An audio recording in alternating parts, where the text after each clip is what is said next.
નમસ્કાર.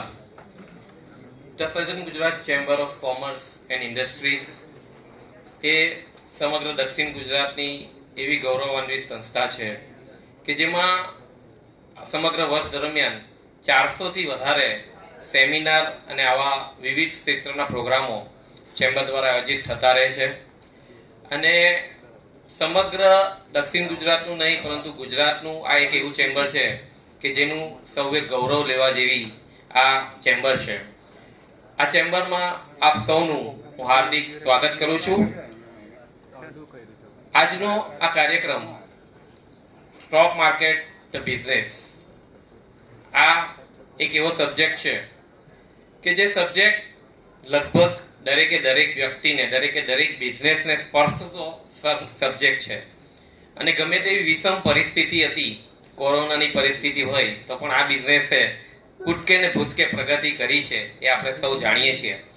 તો એ બિઝનેસ વિશેની વાત કરવા માટે આજે આપણી સાથે ગવર્મેન્ટ ઓફ ગુજરાતના ખૂબ જ સિનિયર ઓફિસર કે જેમણે 3 મુખ્યમંત્રીઓ કે જેમાંના એક આપણા માનનીય વડાપ્રધાન શ્રી નરેન્દ્ર મોદી સાહેબ પણ હતા, આનંદીનીબેન, અને ત્યાર પછી વિજયભાઈ રૂપાણી સાથે પણ જેમણે કામ કર્યાનો અનુભવ છે એવા અનુભવી વક્તા આપણી સાથે ઉપસ્થિત છે.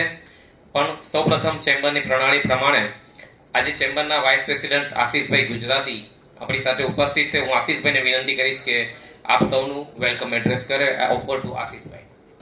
Thank you Bijal. Good evening everybody. આજના seminar stock market the best business ચેમ્બરના મારા સાથી બીજલભાઈ જરીવાલા, સ્ટોક માર્કેટ કમિટીના અયુબભાઈ, દિપેશભાઈ અને આજના કાર્યક્રમના મુખ્ય વક્તા શ્રી ઉપેન્દ્રભાઈ ઉપાધ્યાય જે ખૂબ જ અનુભવી છે, જે બીજલભાઈ એમને ઇન્ટ્રોડક્શન આપ્યો, ચેમ્બરના સભ્યો, માજી પ્રમુખશ્રીઓ, મેનેજિંગ કમિટીના સભ્યો તથા રોકાણકારો, ભાઈઓ અને બહેનો, આજની શનિવારની આ સાંજમાં સ્ટોક માર્કેટ ધ બેસ્ટ બિઝનેસના કાર્યક્રમમાં હું આપ સૌનું હૃદયપૂર્વક સ્વાગત કરું છું. મિત્રો, લોકડાઉન લાગુ કરવામાં આવ્યું એ પહેલાં 23 માર્ચ 2020ના રોજ બીએસસી સેન્સેક્સ 25,981 પોઈન્ટ પર બંધ થયું હતું અને ગઈકાલે 5મી ફેબ્રુઆરી 2021ના રોજ આ જ સેન્સેક્સ 50,732 પોઈન્ટ પર બંધ થયું હતું. એટલે કે માત્ર 320 દિવસમાં 95% ઉછાળો નોંધાયો. એટલે કે એક જ વર્ષ કરતાં ઓછા સમયમાં જો કોઈ રોકાણકારે 25 માર્ચના રોજ રોકાણ કર્યું હોય તો આજે તેમની સંપત્તિ લગભગ 2 ગણી થઈ ગઈ હતી. પરંતુ એમ કહેવાય છે કે સ્ટોક માર્કેટમાં માત્ર 5% જ રોકાણ કરો પૈસા બનાવી શકે છે. તો આવું કેમ? સ્ટોક માર્કેટમાં રોકાણ કરવા માટે ઘરેથી બેસીને આંગળીના ટોચે બટન દબાવી ઇન્વેસ્ટમેન્ટ પણ કરી શકાય છે, પાછું ખેંચી શકાય છે. તો આટલી સરળ પ્રક્રિયા હોવા છતાં પણ એવું તો શું કોઈ પણ વ્યક્તિ સ્ટોક માર્કેટમાં ટ્રેડિંગ કે નિવેશ કરી એક રેગ્યુલર આવક ઊભી કરી શકે છે? મિત્રો, આજે આપણી સાથે ગુજરાત સરકારના નિવૃત્ત અધિકારી શ્રી ઉપેન્દ્રભાઈ ઉપાધ્યાય ઉપસ્થિત છે કે તેમણે સ્ટોક માર્કેટનો ખૂબ જ અભ્યાસ કર્યો છે. તેમના મતે સ્ટોક માર્કેટ એ એક બેસ્ટ બિઝનેસ છે. તો મિત્રો, સ્ટોક માર્કેટમાં શું કરવાથી ધ બેસ્ટ બિઝનેસ બની શકે એના વિશે આજે આપણે સૌ ઉપેન્દ્રભાઈના અનુભવ અને જ્ઞાનનો લાભ મળી રહેશે. અમે કેબિનમાં ચર્ચા કરતા હતા કે સાહેબ તમે ગવર્મેન્ટ સર્વન્ટ અને સ્ટોક માર્કેટ સાથે તો બહુ ઇટ ઇઝ અનકોમન કોમ્બિનેશન. તો એનું પણ રહસ્ય આજે આપણે કહેશે કઈ રીતે છે. તો હું આપના તમામનો આ જ્ઞાનલક્ષી કાર્યક્રમમાં હાર્દિક સ્વાગત કરું છું. Thank you very much. આજે મહેમાનની ઉપસ્થિતિ હોય અને એક વાત મને કહેવાનું મન થાય છે. એમની સાથે હું વાત કરતો હતો ત્યારે 2 દિવસ પહેલા જ એક SMS મારા પર આવેલો કે બડે સે બડા બિઝનેસ પૈસે સે નહીં એક આઈડિયા સે બડા હોતા હૈ. કંઈક એવી જ વાત આજે આપણી સાથે ઉપેન્દ્રભાઈ શેર કરવાના છે. અને એવા ઉપેન્દ્રભાઈને આપણે મોમેન્ટોથી સન્માનીએ. હું આશીષભાઈને વિનંતી કરું છું કે ઉપેન્દ્રભાઈનું સન્માન કરે.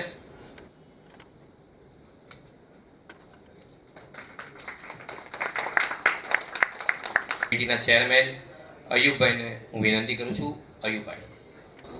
Good evening.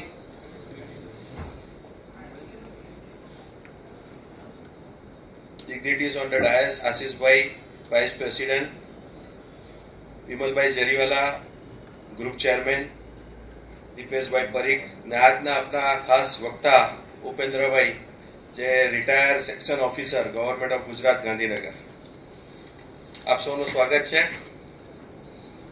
વિમલભાઈએ મને આજના વિષયના ઉપર થોડુંક બોલવા માટે કહ્યું. આજનો વિષય ઘણો સારો છે, મારો મનગમતો છે, બીકોઝ કે શેર બ્રોકિંગ ઇન્ડસ્ટ્રીથી જોડાયેલો છું એઝ એ શેર બ્રોકર. શા માટે શેર માર્કેટ એટલે કે મૂડી બજાર સૌથી સારો વ્યવસાય છે? શેર બજાર એ દેશના અર્થતંત્રનું થર્મોમીટર છે. દેશની અર્થવ્યવસ્થા સારી તો મૂડી બજાર ઉપર, અને તેથી ઊંધું દેશની અર્થવ્યવસ્થા ખરાબ તો મૂડી બજાર નીચે. સાંભળવાનું ઘણું સારું છે અને સરળ લાગે છે, પરંતુ જ્યારે રોકાણ અને ટ્રેડિંગની વાત આવે ત્યારે શેર બજારનો રંગ કંઈક અંશે બદલાયેલો જોવા મળે છે. અને હાલના રિલીઝ થયેલ વેબ સિરીઝના ડાયલોગ લાલા ઇક્સ હે તો રિક્સ હે થી જેટલા રોકાણકારો આવ્યા છે એટલા રોકાણકારો કદાચ મ્યુચ્યુઅલ ફંડના સારા વળતરથી નથી આવ્યા. તેથી ઘણીવાર આ રંગ બદલવાથી ઘણા રોકાણકારો અને ઝેર બજાર પણ કહે છે. શેર બજારની એક ખાસિયત છે જે બીજા કોઈ પણ વ્યવસાયમાં નથી જોવા મળતી. શોર્ટ સેલિંગ, માથે વેચાણ. શેર બજારમાં તમે મંદીના સમયમાં પણ રોકાણ કરી કમાવાની તક ઊભી કરી શકો છો. એવું કહેવાય છે કે સારા સમયમાં ઉપરવાળાને યાદ કરો અને ખરાબ સમયમાં મૂડી બજારને યાદ કરો. આ કહેવત વીતેલા સમયમાં ઘણી સાચી રહી છે. કોરોનાની મહામારીમાં જ્યાં બધા જ વ્યવસાય લોકડાઉનના કારણે બંધ હતા અને ફક્ત જીવન જરૂરિયાત એસેન્શિયલ સર્વિસ વસ્તુઓ મળી શકતી હતી, તેવા સમયમાં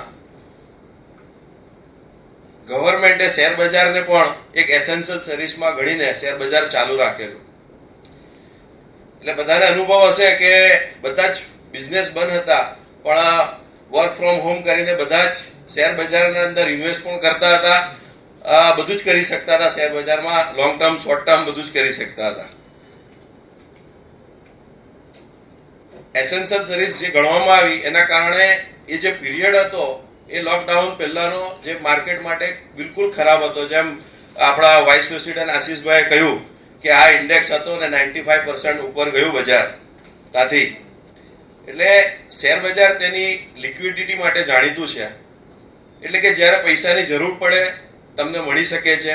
લોકડાઉનમાં તમારા બંધ વ્યવસાય દરમિયાન તમને રોકાણ ઉપર વળતર આપનાર અને જરૂરિયાત સમયે એ રોકાણને લિક્વિડ એટલે કે વેચાણ કરી જરૂરિયાત સમયે તમારી નાણાકીય ભીડમાં લિક્વિડિટી ક્રાઇસિસ ફક્ત અને ફક્ત શેર બજારે જ સહાયરૂપ બન્યું છે.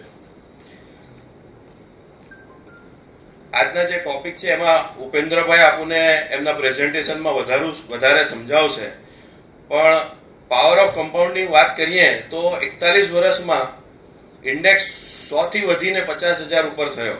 એટલે કે 41 વર્ષનું કમ્પાઉન્ડિંગ રિટર્ન એપ્રોક્સિમેટ 16.37% આવે છે, plus dividend income extra like chocolate sourcing on the ice cream. I will complete my program introduction speech with the Albert Einstein quote, "Compounding invests in the most powerful force in the universe." He said compounding interest in the 8 wonder of the world.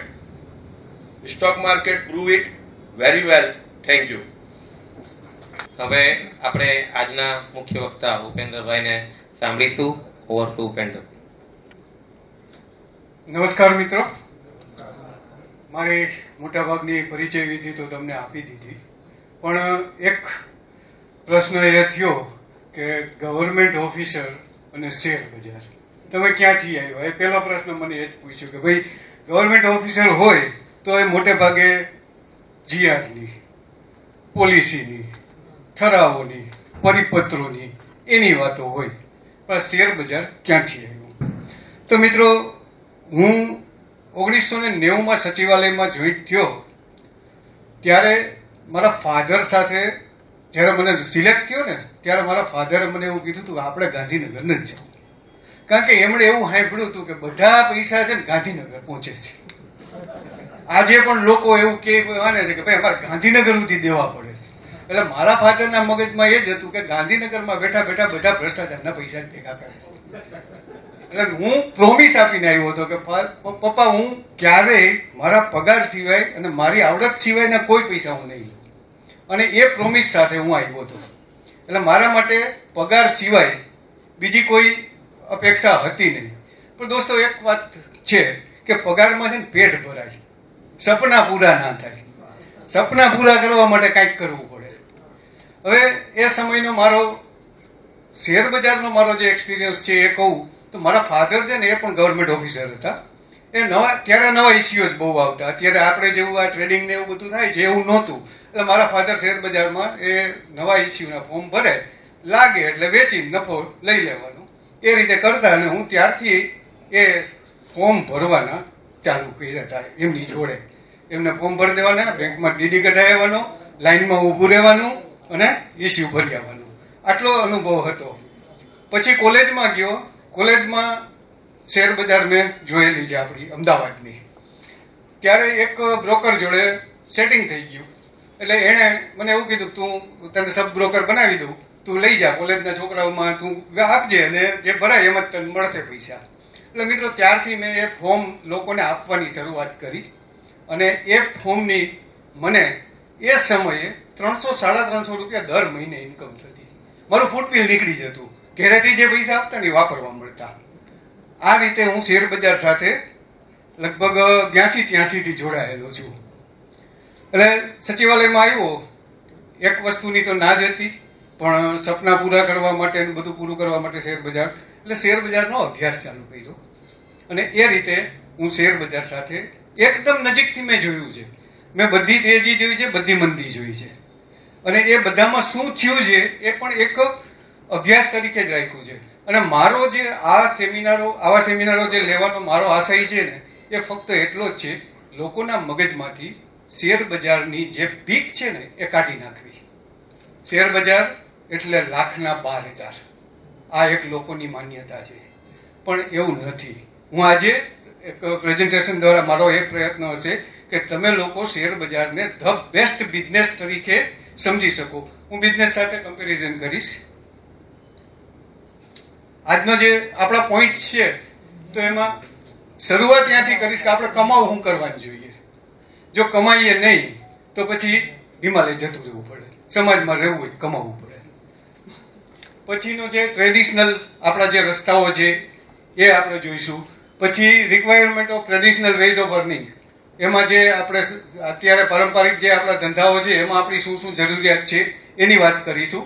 પછી traditional જે બિઝનેસો છે, પારંપરિક બિઝનેસો, એમાં જોખમ શું છે એ જોખમની વાત કરીશું. કયો બિઝનેસ છે એ બેસ્ટ છે એ વાત કરીશું.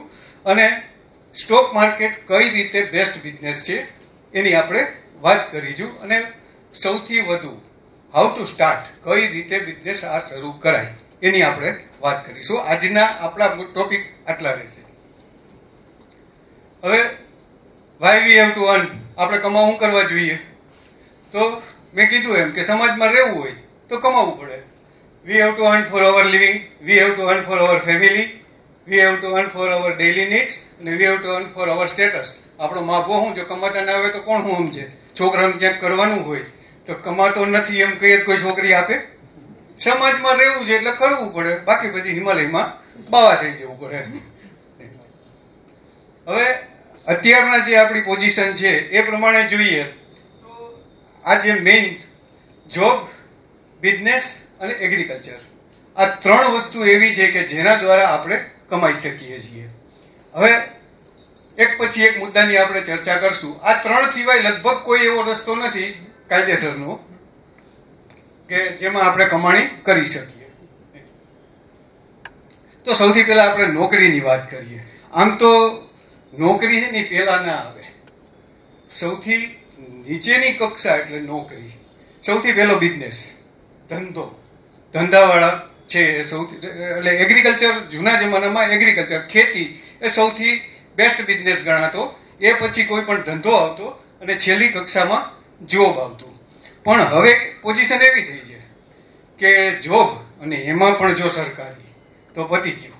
એ બીજો કોઈ ધંધો કરવા ના દે. બાપાનો કરોડો રૂપિયાનો બિઝનેસ હોય ને એ છોડીને સરકારી નોકરી કરવા જતો રહે.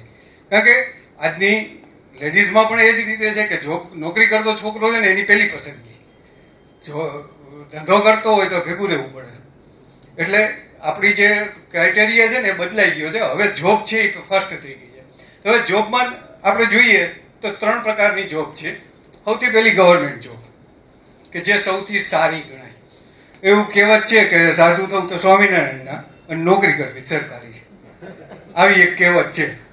હવે એ પ્રમાણે ગવર્મેન્ટ જોબ છે એ સારામાં સારી ગણાય. પણ એના માટેની રિક્વાયરમેન્ટ આપણે જોઈએ તો તમારી પાસે હાઈ એજ્યુકેશન ક્વોલિફિકેશન જોઈએ. જીપીએસસી યુપીએસસી જેવી કોમ્પિટિટિવ પરીક્ષાઓ પાસ કરવાની કેપેસિટી જોઈએ. આ રિક્વાયરમેન્ટ પૂરી કરી શકો તો જ તમે ગવર્મેન્ટ જોબ મેળવી શકો. પછીનો મુદ્દો આવે પ્રાઇવેટ જોબ. પ્રાઇવેટ જોબ એટલે ખાનગી પેઢીમાં નોકરી.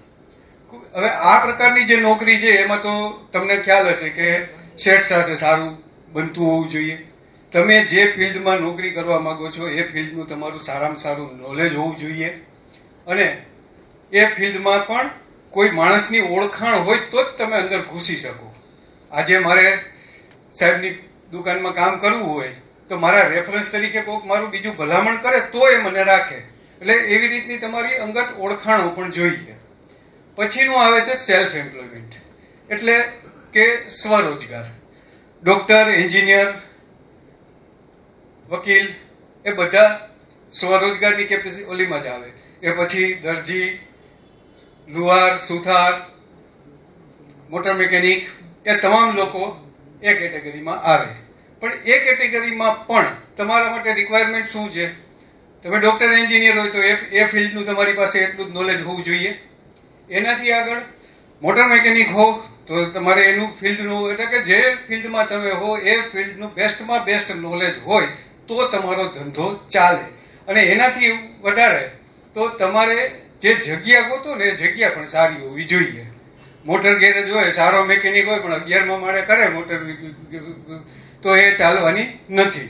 એટલે એના માટે એ પણ જોઈએ. એટલે સેલ્ફ એમ્પ્લોયડ જે છે એના માટે આટલી રિક્વાયરમેન્ટ છે.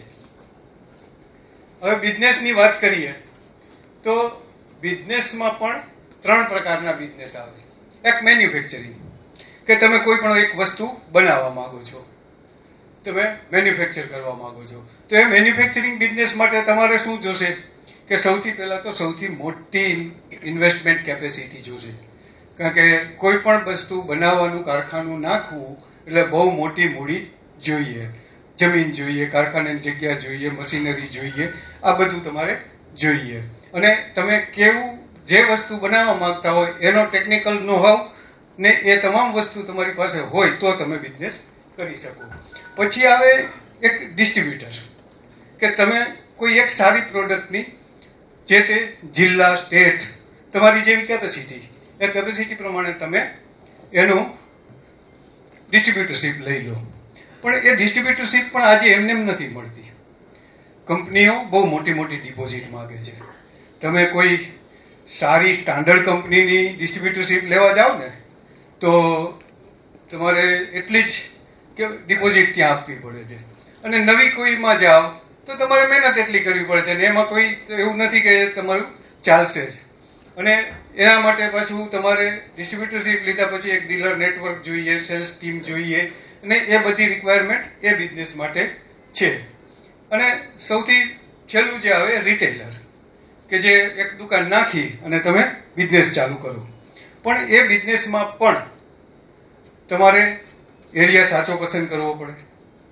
તમારો જે બિઝનેસ છે એ જ બિઝનેસની દુકાનો ત્યાં હોય તો તમારે ચાલે. બાકી એ બિઝનેસ ત્યાં ચાલશે. બધા સાડીઓની દુકાનો હોય એની વચ્ચે તમે એક ઓટો પાર્ટ્સની દુકાન કરી નાખો ના ચાલે. એટલે રિટેલર તરીકે તમારે જગ્યાની પસંદગી, પણ અગત્યની છે, એરિયા જોવો પડે. હવે એના માટે પણ તમારે દુકાન ખરીદવી પડે, મોટું ઇન્વેસ્ટમેન્ટ.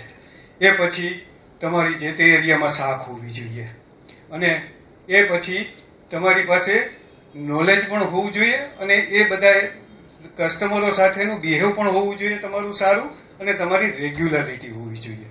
દુકાનમાં તમે રેડી મૂકીને જતા રહેતા હો તો ગ્રાહક એક વખત ધક્કો ખાય પછી ના આવે. એટલે આ પણ એમાં એક તકલીફ રહી છે. નેક્સ્ટ, હવે ખેતીવાડી એક તબક્કાનો બેસ્ટમાં બેસ્ટ બિઝનેસ. આ સૌથી પ્રથમ ખેતીવાડી હોય એટલે બેસ્ટમાં બેસ્ટ, સેફમાં સેફ, અને જેને કહી શકાય કે સારામાં સારો બિઝનેસ હતો એ ખેતીવાડી હતો. પણ એમાં લિમિટેશન છે કે આ બિઝનેસ તમે તો જ કરી શકો કે જો તમે ખેડૂતના પુત્ર હો. આજે મારે જમીન લેવી છે, ખેતી કરવી છે, મને ખેતીમાં બહુ રસ છે, પણ મારા બાપ દાદામાં કોઈ પાસે જમીન નહોતી, એટલે મારું ક્યાંય હાથ બારમાં નામ નથી, એટલે હું જમીન ના લઈ શકું. આ બિઝનેસ મારે કરવો હોય તો ના કરી શકું. અને તમારી પાસે એના માટે જમીન હોવી જોઈએ, અને તમારી પાસે એગ્રીકલ્ચરનું નોલેજ પણ હોવું જોઈએ. હવે આ થઈ આપણે બધા બિઝનેસની વાત, કે આ બધા બિઝનેસમાં આપણે શું કરી શકીએ છીએ, કેવી રીતે આપણે રિક્વાયરમેન્ટ છે એની, ક્યાં ક્યાં બિઝનેસ આપણે કરી શકીએ કમાવા માટે, અને એમાં રિક્વાયરમેન્ટ શું છે એની વાત થઈ.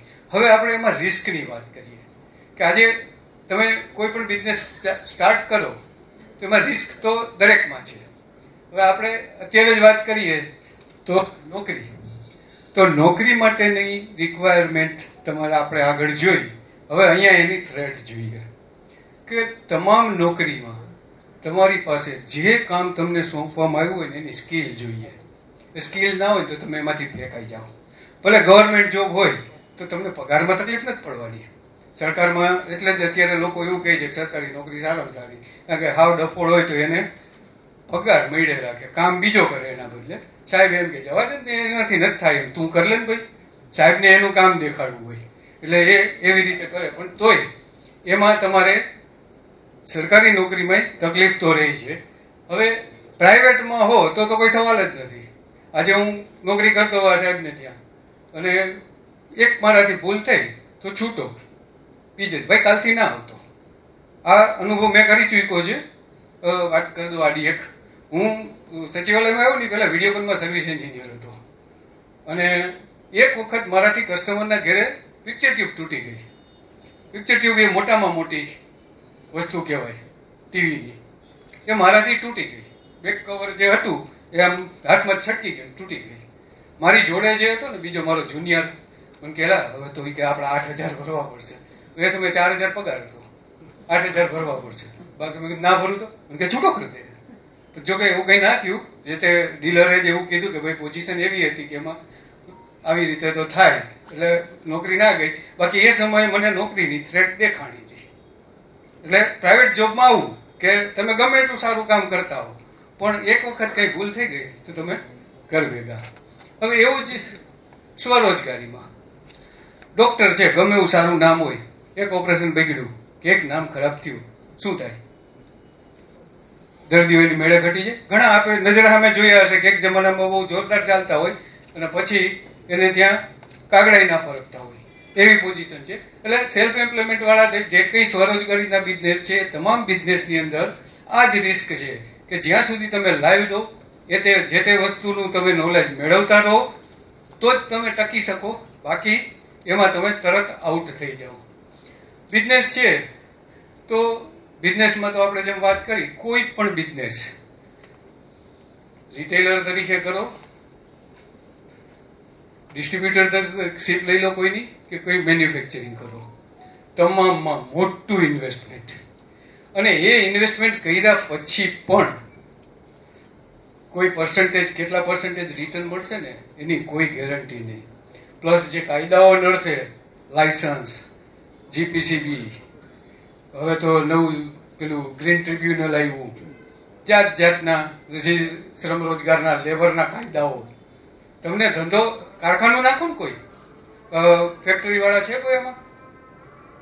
હા, ફેક્ટરી તમે ચાલુ કરી, અત્યારે તમારે હવે બંધ કરવી હોય તો કેટલી જફા છે. તમારા પૈસાથી તમે ઊભી કરેલી ફેક્ટરી તમે ખોટ કરતા હો તો પણ તમે બંધ નથી કરી શકતા.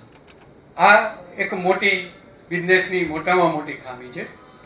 એવી જ રીતે ડિસ્ટ્રીબ્યુટરશીપમાં એવું છે કે તમે કોઈ એક વસ્તુની ડિસ્ટ્રીબ્યુટરશીપ લીધી અને એમાં કાંઈ બગડ્યું, જેમ કે મેગીની ડિસ્ટ્રીબ્યુટર હતી તમારે નેશનલવાળા વચ્ચે એમાં ઈસુ આવ્યું તો એનું સેલિંગ જ બંધ થઈ ગયું હતું. હવે આવી પોઝિશન આવે ત્યારે એ મોટામાં મોટું રિસ્ક છે. એટલે ઇન્વેસ્ટમેન્ટ ઉપર તમને રિટર્નની કોઈ ગેરંટી નથી આમાં. હવે એગ્રીકલ્ચર તો બધા જાણે છે, આપણે ત્યાં ઇન્ડિયામાં તો આસમાની ખેતી છે. જ્યારે વરસાદ પડે તો પૈસા આવે, પાક થાય પછી પૈસા આવે એ શબ્દ હું ખોટો બોલી ગયો. વરસાદ પડે તો પાક થાય, પાક થયા પછી પૈસા આવશે એની કોઈ ગેરંટી નહીં. કારણ કે તમારો જ્યારે પાક આવે ત્યારે જ એના પ્રાઇસ નીચે જતી રહે. આ કાયમી પ્રોબ્લેમ છે. કોઈ પણ જગ્યાએ જાઓ, ડુંગળીની સિઝનમાં અમારે મહુવા બાજુ ડુંગળી બહુ થાય, ડુંગળીની સિઝનમાં અહીંયા 2 રૂપિયા મણ મળે. ખેડૂત બિચારો 2 રૂપિયા મણમાં વેચીને જતો રહે ને આપણે 100 રૂપિયા કિલો લઈએ છીએ. એટલે ખેડૂતને તો એમાંય કાંઈ નથી મળતું. એટલે એગ્રીકલ્ચર જે છે એ પણ અત્યારે એવો બિઝનેસ નથી કે જેમાં તમે સિક્યોરલી પૈસા કમાઈ શકો. હવે તો આ બધા બિઝનેસ તમે જોયા તો કરવાનું શું? બેસ્ટ બિઝનેસ કયો તમે કહી શકશો? બેસ્ટ બિઝનેસ કયો કે જેમાં રિસ્ક ઓછું હોય, કેપિટલ ઓછું જોઈએ? તો એવો બિઝનેસ એક જ છે, સ્ટોક માર્કેટ. સ્ટોક માર્કેટ એક જ બિઝનેસ એવો છે કે જેની અંદર તમારે ઇન્વેસ્ટમેન્ટના પ્રમાણમાં રિટર્ન તમે સારી રીતે લઈ શકો છો. પણ હા, સ્ટોક માર્કેટ એટલે લાખના 12,000 એ તો આપણે પહેલાં વાત થઈ ગઈ. પણ એ કોના માટે? કે જે લોકો સ્ટોક માર્કેટને બિઝનેસ તરીકે નહીં પણ એક જુગાર તરીકે રહી છે. અમારા સૌરાષ્ટ્રમાં છે ને તીનપત્તીમાં બ્લાઇન્ડની રમત બહુ રમાય. બસ એ બ્લાઇન્ડ રમવાવાળા જે છે ને, આમાં બ્લાઇન્ડ રમવાવાળા એ કૂટાઈ જાય છે. એમનો વારો ના આવે એના માટે ખોટ જ છે. પણ કોઈ પણ બિઝનેસની જેમ સ્ટોક માર્કેટમાં પણ તમે જ્યારે કંઈ સમજીને કરો ને ત્યારે એમાં કોઈ જ પ્રોબ્લેમ નથી. સ્ટોક માર્કેટ બેસ્ટ બિઝનેસ એટલા માટે છે કે આ એક જ બિઝનેસ એવો છે કે જેમાં કોમ્પિટિશન નથી. આજે હું કોઈ એવું કામ કરતો હોત તો એ બિઝનેસ સિક્રેટ તમારી સાથે આટલા બધા લોકો સાથે શેર કરવા આવત. પણ આમાં હું આવું છું કારણ કે તમે મારા કોમ્પિટિટર નથી. એમાં તો જે આવે પોતાનું કરીને ખાય છે. કોઈ એકબીજા પાસેથી લઈ લેવાનું નથી, કોઈની હરીફાઈ કરવાની નથી, ફક્ત સાથે મળીને ખાવાનું છે. આજે હું શીખવાડું છું, મને કંઈ નુકસાન નથી. હવે એની જ જગ્યાએ કોઈ એવો બિઝનેસ હોય કે જેમાં હું શીખવાડી દઉં, કાલ તમે મારી દુકાન સામે બીજી દુકાન કરી બેસી જાઓ. આ અનુભવ ઘણાને થયો હશે કે પોતાને ત્યાં ખાલી ફરસાણવાળાનો દાખલો આપીએ તો એક વખતનો કારીગર બેઠો બેઠો પાટા વણતો હોય ગાંઠિયા, એ બીજે દિવસે 5 વર્ષ પછી એની સામે દુકાન નાખીને બેઠો હોય. સામાન્ય આપણે દાખલો આપીએ તો. પણ આમાં એવું નથી. કારણ કે આમાં તમે ગમે એને શીખવાડો, હું આમને શીખવાડું, અહીંયા શીખવાડું, કોઈ પણ શીખવાડું, મને કોઈ નુકસાન જવાનું નથી. એ સ્ટોક માર્કેટ છે ને દરિયો છે. દરિયામાંથી હોવ કોઈ ચમચીથી, કોઈ વાટકીથી, કોઈ મોટા તપેલાથી, કોઈ ડોલથી અને કોઈ આખો બોમ્બો મૂકીને રૂપિયા કાઢે છે. હવ પોતપોતાની કેપેસિટી પ્રમાણે એમાં કમાય છે. કોઈ એકબીજાનો કોમ્પિટિશન નથી. આજે હું એમ કહું કે ભાઈ કાલે આ કંપનીનો શેર લઈ લો, કાલે આના ભાવ વધશે તો આ ભાઈ લે, આ ભાઈ લે, આ ભાઈ લે, આ ભાઈ લે, તમે બધા લો. મારે કોઈ ફેર પડવાનો? મારી કેપેસિટી 1000 શેર લેવાની છે, મેં લઈને મૂકી દીધા. એ 1000માંથી મને જે વળતર મળવાનું એ મળવાનું. તમે તમારી કેપેસિટી પ્રમાણે જેટલા લીધા હોય એટલું વળતર તમને મળવાનું છે. એટલે આ એક જ બિઝનેસ એવો છે કે જેમાં કોમ્પિટિશન નથી. એટલે લોકો તમને સામેથી શીખવાડશે. આ બિઝનેસમાં કોઈ સિક્રેટ નહીં રાખે, તમને સામેથી શીખવાડશે. પછી ઇન્વેસ્ટમેન્ટ છે ને એ બીજા બધા બિઝનેસ જે જોયા આપણે, પારંપરિક બિઝનેસો જે જોયા એના કરતાં આમાં સૌથી ઓછું ઇન્વેસ્ટમેન્ટ છે. 5000થી શરૂ થાય આ બિઝનેસ. બીજો એકેય બિઝનેસ નથી. ચાની લારી કરવી હોય ને તો અત્યારે લારી જે હાથલારી આવે છે ને એની કિંમત 50,000 છે. એની જગ્યાએ તમે આમાં 5000થી શરૂ કરી શકો. આ એટલો સારો બિઝનેસ છે. પછી આમાં કોઈ પણ જાતની વાતાવરણની અસર નથી થતી. ધારો કે તમે કોઈ એવો બિઝનેસ લઈને બેઠા છો, ચોમાસામાં અમુક બિઝનેસ તમારે બંધ કરવા પડે, ખેતીમાં પાક ના થાય, વરસાદ ના થાય તો પછી સ્ટ્રાઇક આવે. આપણું આ COVID-19 જેમ હમણાં જ અયુબભાઈએ વાત કરી, શેર બજાર એક પણ દિવસ બંધ નથી રહ્યું. 3 મહિના આપણે બધા ઘેર બેઠા હતા. હું પોતે ગવર્મેન્ટ ઓફિસર હતું ત્યારે તમારી સર્વિસ જોબ ચાલુ હતી, ત્યારે હું ઘેર બેસીને કામ કરતો હતો, ઓફિસ નહોતો ગયો, હું ઘેરે બેઠો હતો. એ સમયે શેર બજાર ચાલુ હતું, એક પણ દિવસ બંધ નથી રહ્યું. અને બીજી એક આગળ વાત કરી દઉં કે આ લોકડાઉનના પીરિયડ દરમિયાન શેર બજારમાં જે ફિગર આવ્યા છે એ પ્રમાણે 10 લાખ નવા ડીમેટ એકાઉન્ટ ખોલ્યા. લોકોએ એને બિઝનેસ તરીકે અપનાવ્યું.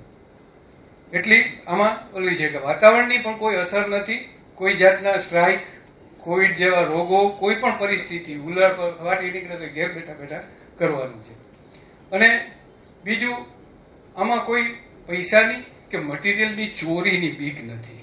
બીજા કોઈ પણ બિઝનેસમાં તમારી દુકાન તોડીને લઈ જાય, મોબાઈલનો સ્ટોર ખોલ્યો હોય ને સવારે આવીએ ત્યારે ખબર પડે કે એપલનું આખું બોક્સ ચોરાઈ ગયું, આઈફોન ગયા બધા. તો ઇન્સ્યોરન્સ હોય તો ઠીક છે, ના હોય તો એ તો આપણને પેલું કે આમાં એવી બીક નથી, કારણ કે આખો બિઝનેસ ઓનલાઈન છે. આ બિઝનેસની અંદર તમારા પૈસા ક્યાંય બીજે જવાના નથી, બીજો કોઈ લઈ શકતો નથી.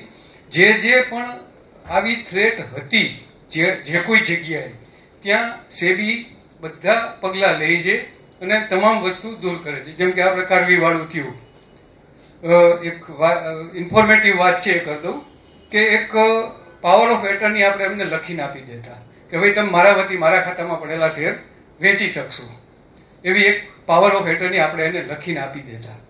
એનો લાભ એક બ્રોકરે લીધો કે લોકોના 32,000 કરોડના શેર એના પાસે જે પડ્યા હતા એ વેચીને ભાગી ગયો. ત્યારથી સેબીએ એમાં પણ નવું કરી દીધું કે તમે હવે પાવર ઓફ એટર્ની આપવું ફરજિયાત નથી, તમે ટી-પિન જનરેટ કરો પછી જ તમારામાંથી જાય. એ ટી-પિન તમારા મોબાઈલ ઉપર આવે, તમે એ નાખો પછી જે શેર તમારા ડિમેટમાંથી બહાર નીકળે. એટલે એ રીતે પણ એકદમ સિક્યોર, કોઈ પ્રકારની ચોરી ના થાય. એક ચોરી થાય એવો રસ્તો હતો તો એ સેબીએ બંધ કરી દીધો. સેબી છે એ શેર બજાર માટેનું વોચડોગ છે. જ્યાં જ્યાં ખોટું થતું હોય ને ત્યાં એ પહોંચી જાય છે અને આપણા પ્રોટેક્શન માટે જ એ બધું કરી રહી છે. હવે સૌથી પહેલું હાઉ ટુ સ્ટાર્ટ, શરૂ કઈ રીતે કરવું, આમાં ખાસ ધ્યાન રાખવું પડે એમ છે. કારણ કે આપણે પેલી કહેવત છે ને, આરંભે સુરા, શરૂઆત ઝડપથી કરી દઈએ, પણ ના, હું એવું કહું છું કે એ પ્રમાણે જરૂર આપણે કરવાનું નથી.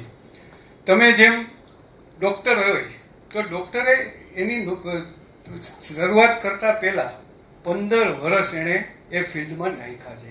એન્જિનિયર છે એને ફિલ્ડમાં નાખ્યા છે. એક મોટર મેકેનિક હોય તો પણ એણે 4-5 વર્ષ એ મોટર મેકેનિકની કારીગરી શીખવામાં એણે પોતાનો સમય આપ્યો છે. તો આમાં પણ આપણે વધારે કંઈ જ નથી કરવાનું, પણ થોડુંક બેઝિક નોલેજ લેવું પડે. અને બેઝિક નોલેજ તમે જે ટ્રેડિશનલ બિઝનેસ કોઈ પણ કરો તો એમાં તમે જેમ લો છો એ જ પ્રમાણે આમાં તમારે ફક્ત બેઝિક નોલેજ લેવાનું છે. અને બીજું એક ROI, રિટર્ન ઓન ઇન્વેસ્ટમેન્ટ, એ એક તમારે સેટ કરવાનું હોય. રિટર્ન ઓન ઇન્વેસ્ટમેન્ટ બહુ અઘરી વસ્તુ છે, આવ સાદી ભાષામાં સમજાવું. તમે બધાએ વેપારીના ચોપડા, વેપારીની દુકાનો બધા ઉપર એક શ્રી સવા લખેલું હશે, જોયું હશે, જોયું છે ને બધાએ? શ્રી સવા એનું શું છે, મતલબ શું છે? રૂપિયાનું લઈ ₹1.25 વેચવાનું. જો આ નિયમ તમે શેર બજારમાં રાખો ને, ક્યારેય નુકસાન ના કરો, મારી ગેરંટી. શ્રી સવા ₹100 લઈને વેચી નાખવાનું. લાલચ, લોભ જે છે ને એ તમને નુકસાન કરે છે. બાકી શ્રી સવા તરીકે તમે તમારો ગોલ્ડન રૂલ જ બનાવી દો, શ્રી સવા, એટલે પૂરું થઈ ગયું. તમારે બીજી કોઈ જ જરૂર નથી. અને 25% તો કોઈ પણ સંજોગોમાં તમને મળવાના જ છે. શ્રી સવા એ એક બેસ્ટમાં બેસ્ટ મંત્ર છે. અને બીજી વસ્તુ છે લાલચી, લોભ, એ નહીં રાખવાનું. અને ક્યારેય કોઈની વાત ઉપર કે કોઈ અફવા ઉપર ક્યારેય ટ્રેડિંગ નહીં કરવાનું. લોકો આજે જે લોકોને તકલીફ પડે છે ને એ મોટે ભાગે હોય. મારા જેવો એક જણો બેઠો હોય, તમને હું સિમ્પલ જ દાખલો આપું. શેર બજાર સાથે તમે લગભગ કામ કરતા હોય એવા કેટલા જણા છો? લગભગ બધાને ઇન્દોરવાળાના ફોન આવ્યા હશે. ઇન્દોરવાળાના ફોન બધાને આવ્યા હશે. હા, ઇન્દોરમાં એક આખો બિઝનેસ ચાલે છે. હું આવી જ રીતે એક વખત ઇન્દોર એક ફ્રેન્ડના છોકરાના મેરેજ હતા ને ત્યારે જાનમાં ગયો હતો અને બપોરે જ મને આવ્યો. ત્યારે જ હું ઇન્દોરમાં જ હતો. એટલે મેં કીધું હું ઇન્દોર જ છું, ક્યાં મળીએ? એટલે પછી એને મળવા બોલાવ્યો. એને તો એવું લાગ્યું, મેં કીધું મારી પાસે તો 25 લાખની કેપિટલ છે અને મારે ઇન્વેસ્ટ કરવું છે. એવી રીતે કરીને મેં એને બોલાવ્યો. બેઠા, બધી વાર્તાઓ કરી, જેણે હું હાવ એકદમ નોવિસ ઇન્વેસ્ટર છું ને એવી રીતે એની સાથે વાત કરી. પછી છેલ્લે મેં એમ કીધું, મેં કીધું ભાઈ, આ જે તું વાત કરસ ને આવા મારા ધોળા બધા એમાં આવ્યા છે. એટલે તું બધો હવે મને તું એક તારી સિક્રેટ કે તમારા ઇન્દોર વાળાની મને મેં કીધું બહુ ફરિયાદ આવે તો એક સિક્રેટ મને કહો કે તમે આ શું કરો છો? એટલે મને કહે સાહેબ કંઈ જ નહીં, અમે પેઇડ મેમ્બરશીપ લઈએ છીએ. 100 જણા હોય મારી પાસે તો 50 ને એક વસ્તુ બાય કરવાનું કહીએ, 50 ને સેલ કરવાનું કહીએ. સેલ વાળો નુકસાનમાં જાય, બાય વાળો ફાયદામાં રહે. એ પછી ફાયદામાં જેટલા રહે બીજી વખત ઓલાનો વારો. એટલે એ કે મહિનાની આખરે અમારા એવા બને કે મોટાભાગના કસ્ટમરોને ક્યાંક ને ક્યાંક ફાયદો થયો હોય અને એ ફાયદો વાળા અમારે આગળ જાય, નુકસાનમાં જાય એ લોકો અમને છોડી દે. જેને ફાયદો થયો હોય એ અમારે નવા આવી જાય. આ એમની મોડસ ઓપરેન્ડી. અમને કે બાય કર, અમને કે સેલ કર. અમને ફાયદો થાય એટલે આ એને બીજા 2 ગ્રાહક આપે, આ ભાઈ છોડ દે. એ પછી કોઈને કહેવાના નથી કે મારે નુકસાન થયું. એ તો શેર બજારમાં ખાસ છે. શેર બજારમાં તમે એક વસ્તુ જોજો કે લોકો કાયમ પોતે કેટલા કમાણા ને એ જ કહેશે, કેટલા ગુમાવ્યા કોઈ નહીં કહે. એટલે આ બિઝનેસમાં એ રીતે છે.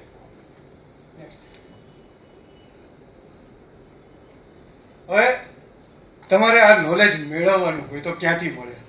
તો BSc India, Bombay stock exchange છે, એની પોતાની સાઇટ છે. એની ઉપર તમને તમામ વસ્તુ જાણવા મળશે. કોઈ પણ બાબતની અફવાઓ ઉપર ધ્યાન આપ્યા વગર તમે કોઈ પણ બાબતમાં કંઈ સાંભળો કે આ કંપનીએ બોનસ ડિક્લેર કર્યું તો સૌથી પહેલાં એનએસસી અને બીએસસીની સાઇટ ઉપર જઈને ચેક કરી લો. તમને એમાં જે કંઈ એને ફિલિંગ, એ લોકોને ફરજિયાત છે, ત્યાં જે કંઈ પણ કોર્પોરેટ ફિલિંગ હોય એમણે લોકોએ કરવું જ પડે. ભાવ વધે ને ખોટા, અને કે છાપામાં કોઈ એવું આવે, ધારો કે ઇકોનોમિક ટાઈમ્સમાં એમ આવ્યું કે રિલાયન્સ બોનસ આપવાનું છે, રિલાયન્સને ખબર ના હોય અને ઇકોનોમિક ટાઈમ્સમાં મારા જેવો કોઈક બેઠો હોય લખી નાખે, તો બીજે દિવસે રિલાયન્સ વાળાએ સ્ટોક એક્સચેન્જને એની પેલી મોકલવી પડે કે ભાઈ આવી કોઈ અમારે ત્યાં નથી ચાલતી. એટલે એ તમામ વસ્તુ જે કંઈ રૂમર અફવા જે કંઈ તમને મળે ને એનું તમે આ 2 સાઇટ ઉપરથી કોઈ પણ જગ્યાએ તમે ક્યાંય પણ બેઠા હો, વર્લ્ડમાં કોઈ પણ જગ્યાએ હોય ત્યાંથી આ 2 સાઇટ ઉપરથી તમે મેળવી શકો છો. તમારે ઇન્ટરનેટ આવ્યા પછી તો છે ને એટલું બધું ઇઝી થઈ ગયું. અમે જે જમાનામાં કરતા હતા એ સમયે તો કાગળિયા હાથમાં લઈને ફરતા, આ મારે વેચવાના છે, એ રીતે થતું. એની જગ્યાએ ઇન્ટરનેટ આવ્યા પછી આ બધી વસ્તુ ઇઝી થઈ ગઈ છે. તમે બધું જાણી શકો છો. કોઈ પણ કંપનીના ફંડામેન્ટલ્સ, કોઈ કંપનીના શેર કેટલા, એના પ્રમોટર્સના શેર કેટલા છે અને પ્રમોટર્સે કેટલા ગીરવે મૂકેલ છે એ પણ તમને ત્યાંથી જાણવા મળી જશે. અને બીજી વસ્તુ કે જે એ કંપનીની અંદર મોટા મોટા ઇન્વેસ્ટરો કોણ છે, મ્યુચ્યુઅલ ફંડો કોણ છે, એફઆઈઆઈ કોણ છે, એમનો હિસ્સો કેટલો છે, તમામ વસ્તુ ત્યાં જાણી શકે. પછી માર્કેટ મોજો અને moneycontrol.com, એની ઉપર કંપનીના તમે તમામ ફંડામેન્ટલ્સ, એટલે માર્કેટ્સ મોજો જે છે ને એની ઉપર તો તમને ટેકનિકલ અને ફંડામેન્ટલ બંને બાબતોનું, સ્ટોક બાય કરવા માટે છે, સેલ કરવા માટે છે, એની વેલ્યુ બરાબર છે કે મોંઘો છે કે રિસ્કી છે, એ તમામ મીટર સાથે ગ્રાફિકલ એ આપે છે. બહુ સારી સાઇટ છે. પછી મની કંટ્રોલની એપ્લિકેશન છે અને સ્ટોકેજની એક એપ્લિકેશન છે. સ્ટોકેજની એપ્લિકેશનમાં તમારે ફ્રી વર્ઝન તમે લો ને, એની તો પેઇડ પણ છે, પેઇડમાં ઘણી સારી ફેસિલિટી આપે છે, પણ તમે ફ્રી વર્ઝનમાં પણ તમને કંપનીના તમામ ફંડામેન્ટલ્સ, કંપનીએ નવી કોઈ જાહેરાત કરી હોય તો એ જાહેરાત, તમામ વસ્તુ તમને આ આપે છે. પછી મારી એક યુટ્યુબ ચેનલ છે, લર્નિંગ વિડીયો, એમાં હું મૂકું છું સ્ટોક માર્કેટના સાવ એબીસીથી શરૂ કરીને કેન્ડલ સ્ટિક શું છે અને એ કેન્ડલ સ્ટિક પાછળની સાયકોલોજી શું છે લોકોની, એ સાથે કમ્પ્લીટ એકડે એકથી શરૂ કરી અને હજી લગભગ 6 જ વિડીયો બન્યા છે, કારણ કે મારા ટાઈમમાં થોડીક બહુ તકલીફ પડે છે, એટલે હું પાછું વિડીયો એડિટર હું છું ને કરી લઉં, પણ પછી પાછું એને બીજાને મારે આપીને એને સેટ કરવું એમ કરતાં વાર લાગે છે. 7 વિડીયો મેં અત્યાર સુધીમાં મૂક્યા છે. મારી યુટ્યુબ ચેનલનું નીચે પેલું એડ્રેસ આપે છે. અને બીજું એક મારું ટેલિગ્રામ ગ્રુપ છે. એ ટેલિગ્રામ ગ્રુપ ઉપર પણ હું ટેકનિકલ અને ફંડામેન્ટલી ચાર્ટ સાથે હું સ્ક્રિપ્ટ શેર કરું છું. તો કોઈ એક ચાર્ટ મને એવો લાગ્યો કે આમાં આ વસ્તુ થઈ છે, આને કારણે આનો ભાવ જઈ શકે, એવી રીતે લર્નિંગ પર્પઝ સાથે હું એક મારા ગ્રુપ ઉપર ચાર્ટ પણ મૂકું છું અને લર્નિંગ થાય છે. હવે સ્ટોક માર્કેટમાં ઇન્વેસ્ટમેન્ટ કરવું હોય તો કઈ રીતે કરાય? સ્ટોક માર્કેટમાં 2 પ્રકારે થાય છે ઇન્વેસ્ટિંગ, જે છે એક ટ્રેડિંગ અને ઇન્વેસ્ટમેન્ટ. હવે ટ્રેડિંગ છે એ શેના માટે છે? આપણી રોજબરોજનો ખર્ચા પૂરા કરવા માટે. ટ્રેડિંગથી ખજાનો ના થાય, ટ્રેડિંગથી તમારા ખર્ચા નીકળે. ઇન્વેસ્ટમેન્ટ જે છે ને એ વેલ્થ ક્રિએટર છે. પણ મારી પાસે ઘણા એવા લોકો આવે છે કે જેની પાસે ઇન્વેસ્ટમેન્ટ માટે મૂડી નથી, પણ હું એમને એ લોકોને એ જ કહું છું કે તમે શ્રી સવાનો મંત્ર યાદ રાખો. તમારા લાખ રૂપિયા છે, લાખ રૂપિયામાં તમારા 1.25 લાખ થાય ને, ટ્રેડિંગ કરી 1.25 લાખ થાય એટલે એ જે 25,000 બચ્યા ને એને સારી સ્ક્રિપ્ટમાં ઇન્વેસ્ટમેન્ટ તરીકે મૂકી દેવાના. ઇન્વેસ્ટમેન્ટ માટે તમારે અત્યારે ભલે કંઈ નથી, પણ તમે આવી રીતે 5 વર્ષ કરશો ને 3 લાખ રૂપિયાનું બીજું ઇન્વેસ્ટમેન્ટ તમારી પાસે થઈ ગયું હશે કે જે લોંગ ટર્મ હશે. અને લોંગ ટર્મ ઇન્વેસ્ટમેન્ટ છે ને એ વેલ્થ ક્રિએટર છે.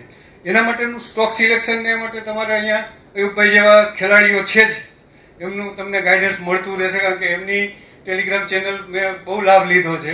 એમની ટેકનિકલ એનાલિસિસ ને આ ને બધું હું ચેક કરતો કે એ કઈ રીતે આ જે પરફેક્ટ એમનું આવતું એ ચાર્ટ નહોતા આપતા, પણ ટેકનિકલ ઇન્ડિકેટર પ્રમાણે આ સ્ટોક વધારે સારો છે. તો હું એ ચેક કરું કે વધારે એ કઈ રીતે એમાં કયા પેરામીટરથી એમણે નક્કી કર્યું છે કે આ સ્ટોક વધશે, અને એમનો સક્સેસ રેશિયો બહુ સારો છે. એટલે તમારે તો અહીં ઘેર બેઠા ગંગા છે.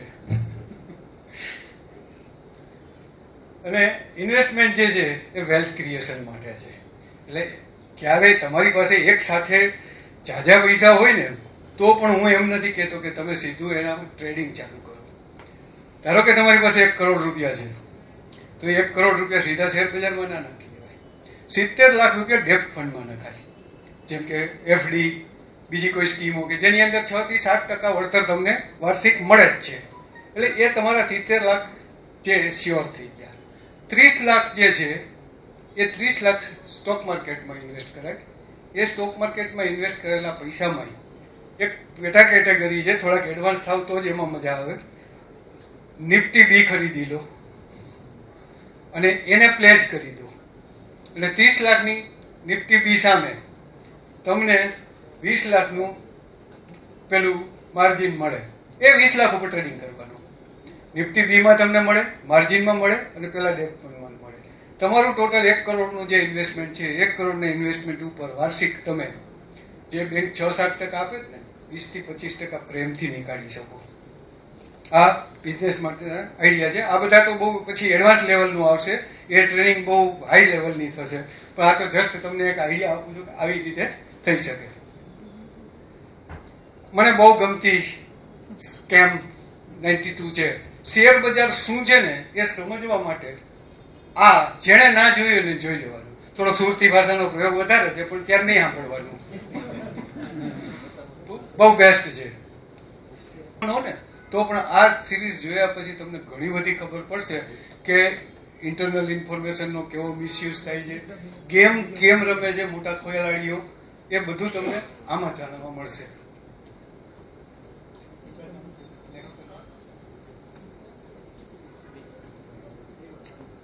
Question and answer. હવે આમાં તમને કોઈ પ્રશ્ન હોય તો કઈ રીતે ઇન્વેસ્ટમેન્ટ કરવું, કે આ આખા પ્રેઝન્ટેશન દરમિયાન મનમાં કોઈ પ્રશ્ન ઊભો થયો હોય એ બાબતની કોઈ હાજી હમ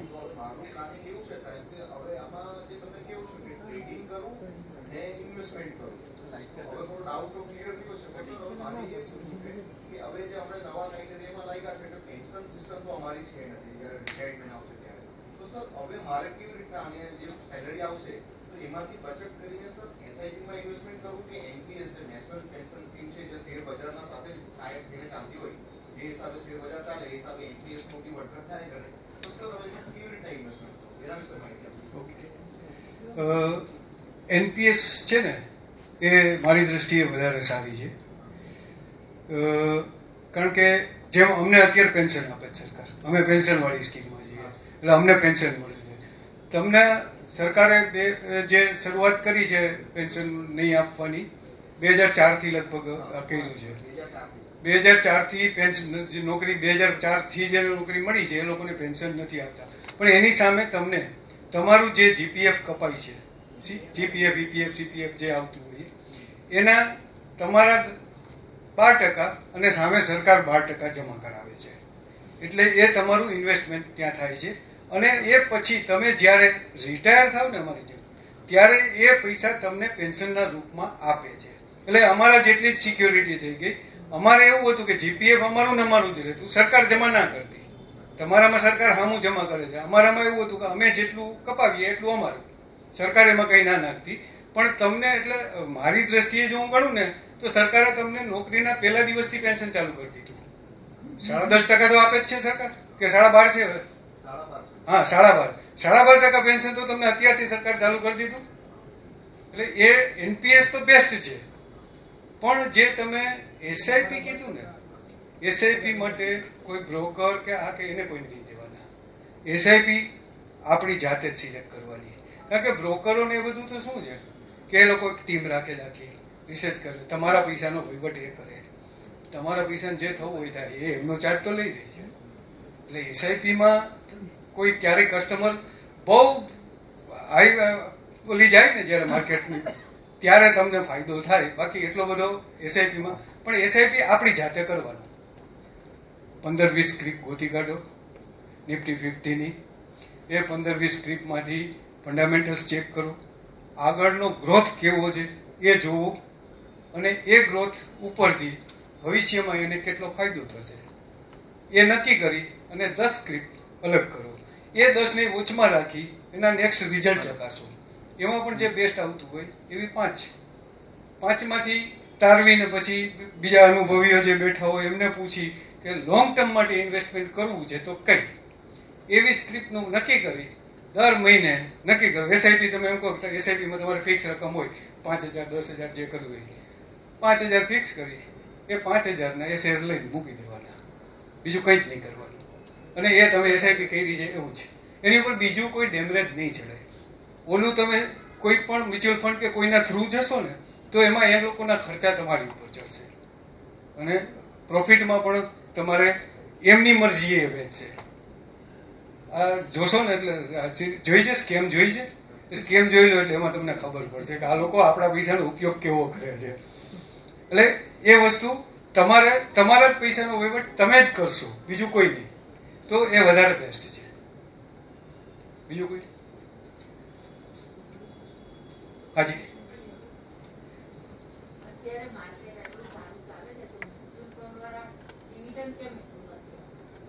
બસ જે મેં આ કીધું એ જ પહેલા એમનો ખર્ચો કાઢી લઈને.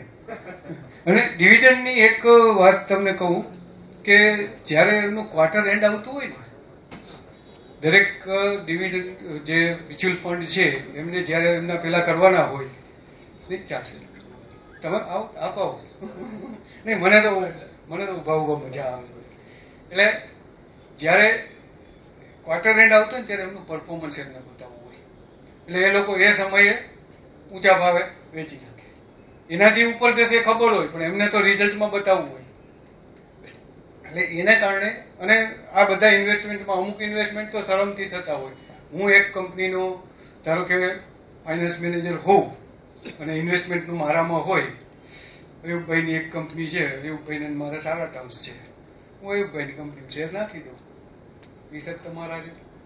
મેં તો ભાઈને ઓબ્લાઇઝ કર્યા, પછી એમાંથી રિટર્ન મળે તો તમને આપવાનું, બાકી મારે ક્યાં ગુમાવવાનું જ કંઈ. આ મ્યુચ્યુઅલ ફંડોની મેન્ટાલિટી.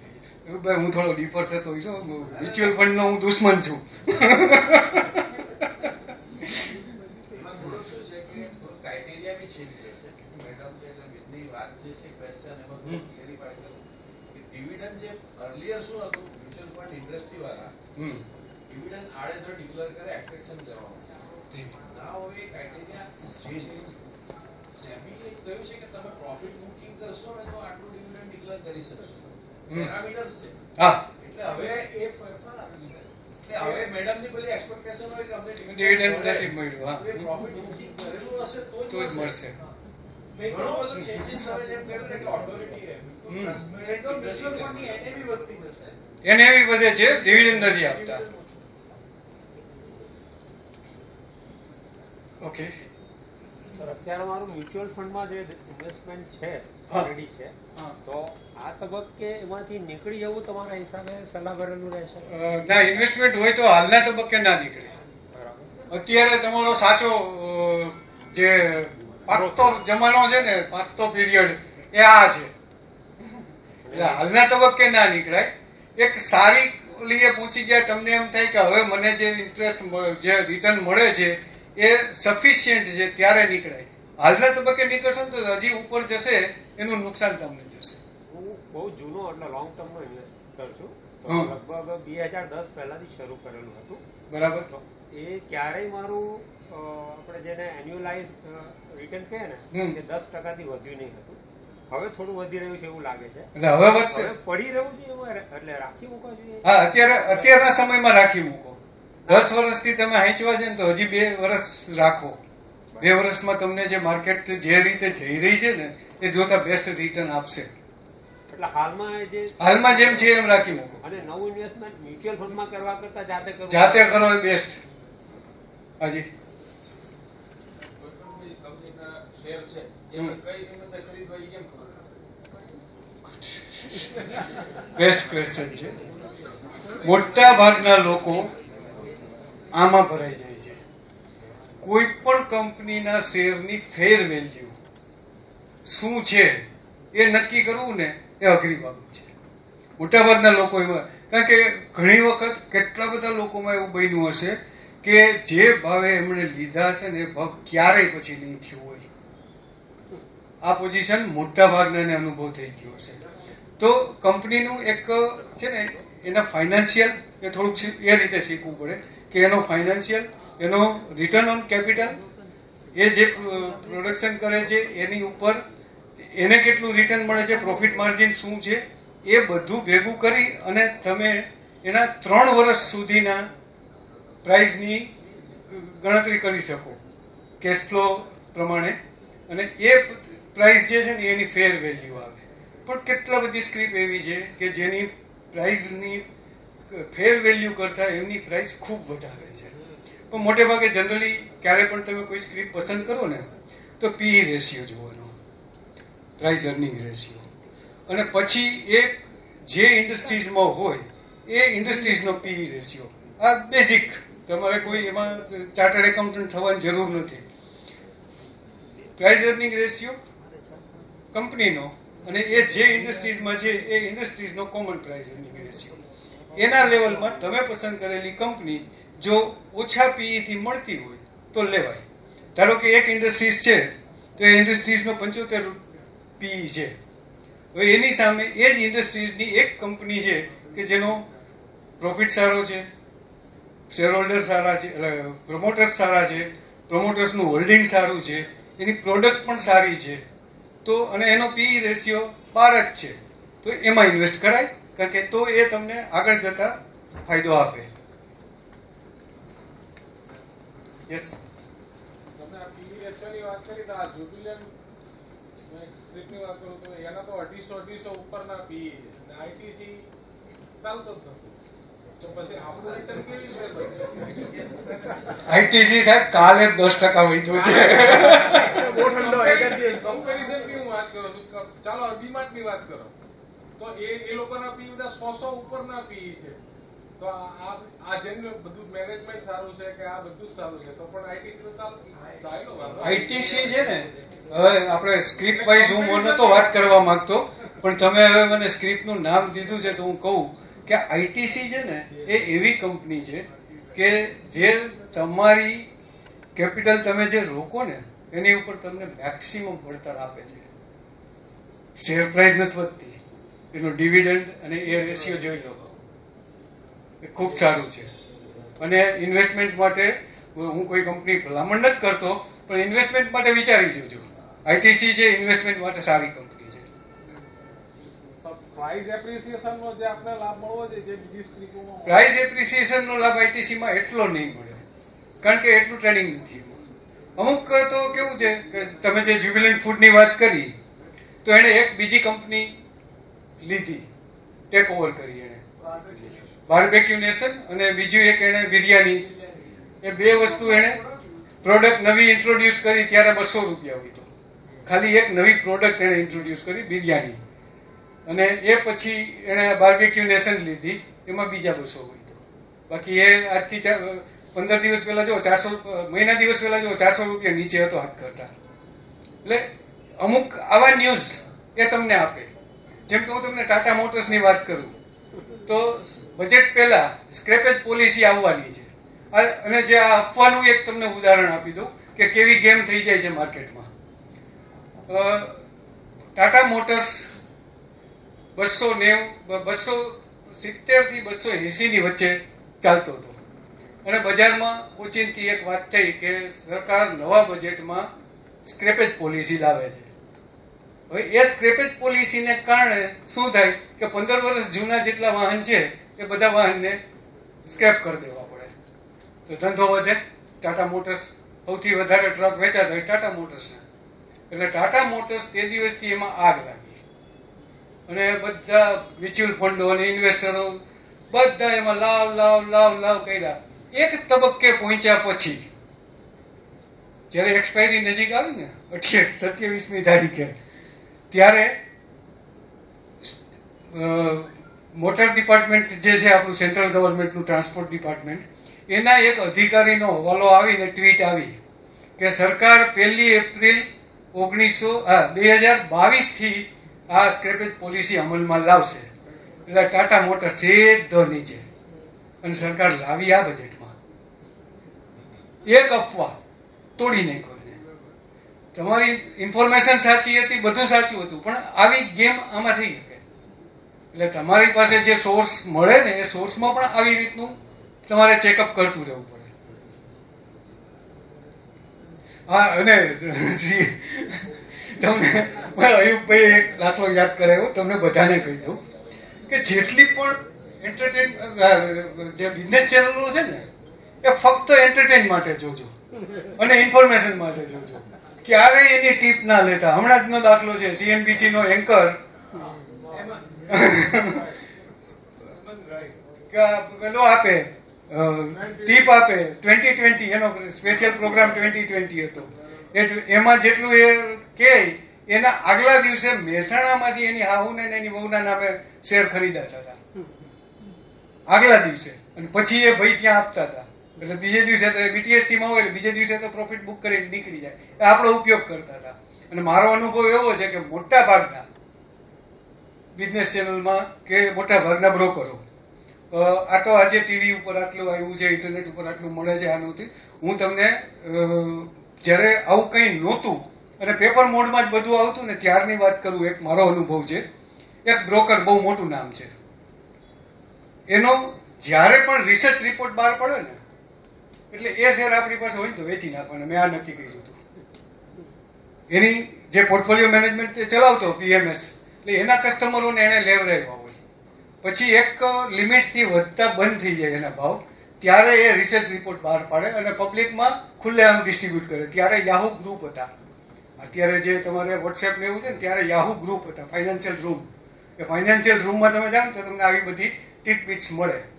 તો એમાં એ લોકો આ રીતે કરતા કે જ્યારે પોતાના પોર્ટફોલિયોમાં જે સ્ક્રિપ્ટ છે એને ઊંચે લાવવી હોય તો આવી રીતે એના રિસર્ચ રિપોર્ટ રહેતા કરે, અને એના નામ સાથે કંપનીનો લોગો ને આ બધું, અને ફાઇનાન્શિયલ પ્રોજેક્શન ને બધું સાથે આપતા. એટલે એ સમયે થતું, અત્યારે થાય છે. એટલે જે આપણી બિઝનેસ ચેનલો છે ને, એન્ટરટેન માટે જોવાની અને ઇન્ફોર્મેશન માટે જોવાની. અમુક પોલિસીની નાની સારી ડિસ્કશન થાય તમને, પણ એની ઉપર આવતી ટિપ્સ ઉપર ક્યારેય ભરોસો નહીં કરવાનો. ઓકે, હાજી. ચાર્ટ જોવા માટેનો ટાઈમ ફ્રેમ, તમારો ઇન્વેસ્ટમેન્ટ હોરિઝન કેટલો. જો ટ્રેડિંગ કરવું હોય તો 1 મિનિટથી માંડીને 15 મિનિટ મેક્સિમમ. જો શોર્ટ ટર્મ ઇન્વેસ્ટમેન્ટ કરવું હોય તો ડેઇલી, અને લોંગ ટર્મ ઇન્વેસ્ટમેન્ટ માટે હોય તો વીકલી અને મંથલી. આ ટ્રેન્ડ તમે ચેક કરો, એના ઉપર તમને જે કંઈ પોઝિટિવ મળે એના ઉપર તમે ઇન્વેસ્ટમેન્ટ કરી શકો. એટલે તમારું જે ઇન્વેસ્ટમેન્ટ હોરિઝન છે એના ઉપર તમારો ટાઈમ ફ્રેમ આધાર રાખે છે.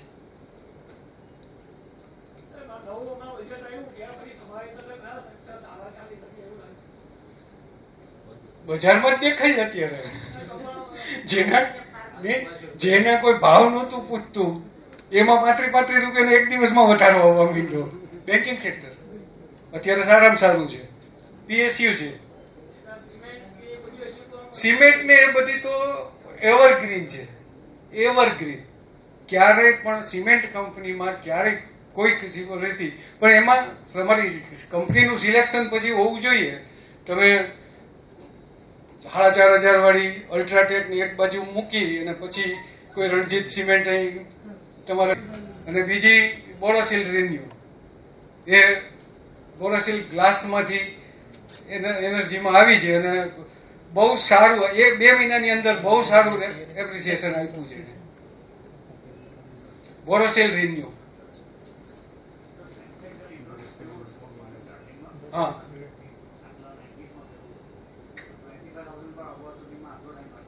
હા.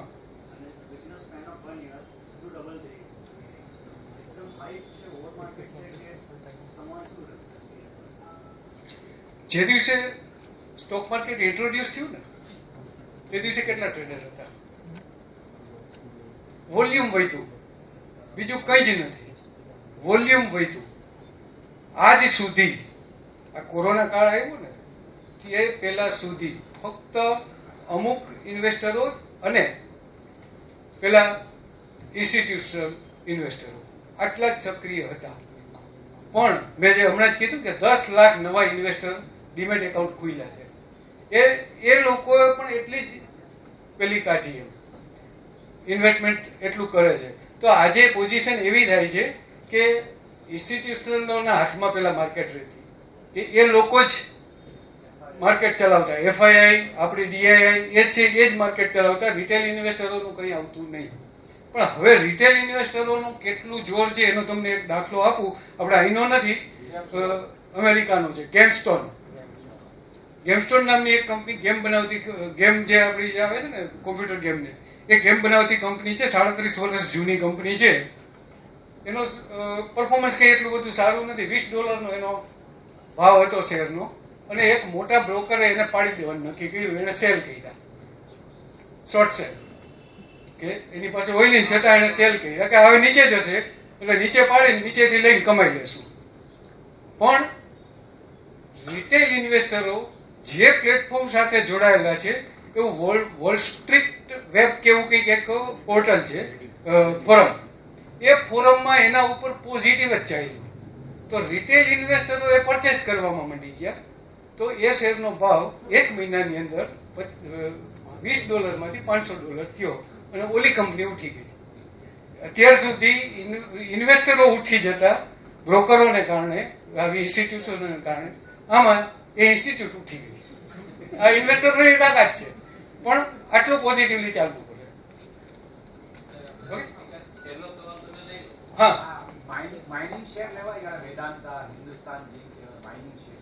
માઇનિંગ શેર્સમાં કંઈ ખોટું નથી.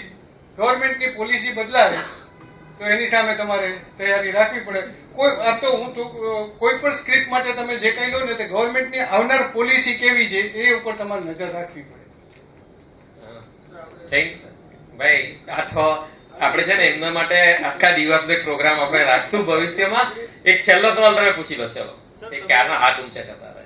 સર તમે એમના એનાલિસિસ કેશ ફ્લો એનાલિસિસની વાત કરી ફંડામેન્ટલ એનાલિસિસમાં. હા. તો આપણે વોરેન બફેટ અને ચાર્લી મુંગર છે એ લોકો પણ DCF એનાલિસિસ જ કરે છે, ડિસ્કાઉન્ટ હા, ફાઇનાન્શિયલ DCF. તો એના માટે આપણે કયો મટીરિયલ કઈ બુક્સ વાંચવી જોઈએ? ઘણી બધી બુકો છે અને બુકોનો તો ખજાનો છે. તમે મારી જે ટેલિગ્રામ ચેનલ છે ને એને જોઈન કરી લો. હું એમાં બુકો મૂકતો રહું છું, બેઝિકથી શરૂ કરીને. એ હું તમને શેર કરાવું છું. હું બધું મટીરિયલ શેર કરી દઈશ. આવો. સતત 40 થી 45 મિનિટ એક ધારું સતત વક્તવ્ય માટે આપણે જોરદાર તાળીઓ આપણે એમના માટે પાડીએ. મને એવું લાગે છે કે જે રીતે મને આપ સૌના મોઢા પરથી જે માઇન્ડ મેપિંગ થાય છે એના પરથી એવું લાગે છે કે ઘણી બધી વાતો હજી બાકી રહી છે. એટલે અમે આશા રાખીએ કે ભવિષ્યમાં બી ઉપેન્દ્રભાઈ તમારે પાછા ફરીથી થોડા વખતમાં સુરત પધારવાનું છે અને હવે પછી આપણે મોટો પ્રોગ્રામ એક 3 કલાકનો સેમિનાર એમનો આપણે ગોઠવીશું. આજના આ કાર્યક્રમ માટે ખરેખર એમની વાત કરું તો એટલા સરળ વક્તા છે આજે કે એમણે માત્ર અમારા એક જ ફોન પર એમણે અહીંયા આવવા માટે તૈયારી બતાવી. ગાંધીનગરથી આજે સવારે 11 વાગે નીકળીને આપણા સ્થળ સુધી પહોંચતા એમને ટ્રાફિક બી વચ્ચે બહુ અવરોધરૂપ થયો અને આપણા પ્રોગ્રામના એન્ડ ટાઈમ પર આવી ગયા. એ આપણા માટે ખૂબ જ ગૌરવની બાબત છે અને આપણે માટે ખરેખર એમનું ઋણ જે પણ કંઈ અદા કરીએ એમ ઓછું છે. પરંતુ ચેમ્બરની પ્રણાલી પ્રમાણે વોટ ઓફ થેન્ક્સ કરવા માટે અમારા સ્ટોક માર્કેટ કમિટીના કો-ચેરમેન દીપેશભાઈને વિનંતી કરું છું. દીપેશભાઈ. Trees on the dais and off the dais. આજે આપણા ઉપેન્દ્રભાઈ ઉપાધ્યાય અત્રે અહીંયા ઉપસ્થિત થયા એ બદલ હું એમનો અંતઃકરણથી ચેમ્બર વતી અને આપ સૌ વતી આભાર માનું છું. બીજું, આ તકે તમે લોકો આટલા બધા અહીંયા હાજર રહ્યા એ બદલ સૌથી પહેલા આપનો સૌનો બહુ આભાર. અને આવી રીતે તમે લોકો એટેન્ડન્સ આપશો તો અમને લોકોને પણ એન્કરેજ મળશે to do more and more programs like this. And to answer your question my friend, BSE Stansex was introduced in 1979 June. So 1st July 1979 A 30 scripts એ વખતે જે હતી એની બેલેન્સ વેલ્યુ ને એ લોકોએ 100 તરીકે ડિટર્મિન કરી અને ત્યાંથી ઇન્ડેક્સ ચાલે છે. That is Sensex. અને જાન્યુઆરી 89 થી નિફ્ટી ચાલુ થઈ ગઈ, ત્યાંમાં 50 સ્ક્રિપ્ટ્સ આવે છે. That is considered as a base rate અને એના કમ્પેરિઝનમાં અત્યારે આનો આટલો રેટ છે. પણ એમાં ઘણી બધી સ્ક્રિપ્ટ્સ બદલાઈ છે, બધી સ્ક્રિપ્ટ કોન્સ્ટન્ટ નથી રહેતી. This is how it is determine. અને રહી વાત આ નીચેથી ઉપર કેમ થયું, it is pure demand and supply. In March it was all supply and just now it is all demand. એટલે યુ કેન નોટ ડિટર્મિન કે આટલો 100% ગ્રોથ થયો એટલે હવે પાછો 100% ગ્રોથ થશે કે નહીં થશે. That is pure demand and supply. So any કોઈ ફિક્સ યાર્ડસ્ટિક નથી. હાજી હા, એ કેવું છે, અત્યારે તમે સ્ટોક માર્કેટમાં કંઈ પણ કામ કરો છો તો ઝીરો બેલેન્સથી નથી કરી શકતા. તો તમે નિફ્ટી 20 લઈ લો તો માર્કેટ ચાલશે એ પ્રમાણે તમારા પૈસા વધશે અને એની સામે તમે જે પણ પોઝિશન ટ્રેડિંગ માટે જે પોઝિશન લેવા માંગો છો એ એની સામે તમે પ્લેચ કરીને લઈ શકશો. એટલે એ જે તમારી કમાણી છે ચાલુ રહેશે અને એની સામે તમે ટ્રેડિંગ કરશો. This is how it works. Thank you.